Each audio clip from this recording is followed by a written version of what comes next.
ভাইটি হয় ভাইটি কি নামটো কি তাৰ ডাক্তৰ তাই ঘটনাটো কালি কিবা 12টা বজাতে মই ঘটনাটো শুনি পাইছোঁ ৰাতি ৰাতি কি বুলি গম পালা কিবা তাৰ পৰা মানুহকেইটা কিবা কল কৰিছে মানে কিবা তোমাৰ ভাইটিটো কিবা মুখৰ পৰা কিবা কিবি ওলাই পিনি মানে কথা মাত চাত নাই এতিয়া কিবা মৰা অৱস্থাই হৈ আছে বুলি কৈছিলে মৰিলে নে নাই এইটো আমি চোৱা নাই বুলি কৈছিলে মানে এই পেপচি কোম্পানীত কাম কৰিছিলে পেপচি কোম্পানীত এতিয়া 3 মাহ 4 মাহ হ'ব চাগে কালি কথা পাতিছিলে কালি পৰহি কথা পাতিছোঁ কৈছিলে মানে এইটো আমিতো কি ক'ব এইটো কিবা খবৰ পাতি লয় আৰু কি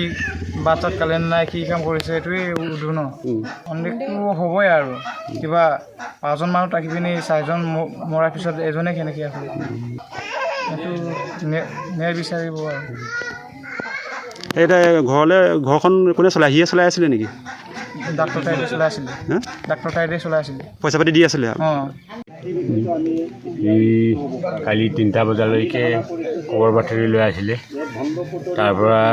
ৰাতি 11টা বজাত মৰিলে বুলি কৈছে এইটো খবৰটো দিছে তাৰ লগত ল'ৰা এটা আছিলে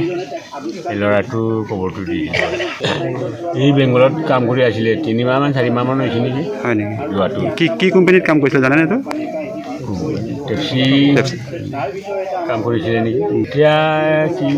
গম পাব এতিয়া এই লগত থকা ল'ৰাজনে কৈছে মৰিলে বুলি মৰি পিনি এতিয়া খবৰটো তাৰ পৰা দিছে তাৰ পৰা আমি এতিয়া আনিবলৈ উপায় নাই যতন নাই বা টকা পইচা নাই এইটো অসম চৰকাৰে আনি দিব লাগিছিলে বুলি ভাবিছিলোঁ আমি উপায় নাই আমি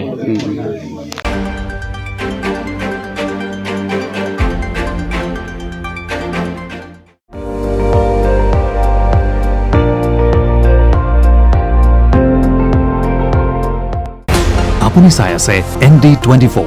সৰ্বশ্ৰেষ্ঠ নহয় সৰ্বোত্তমৰ দৌৰ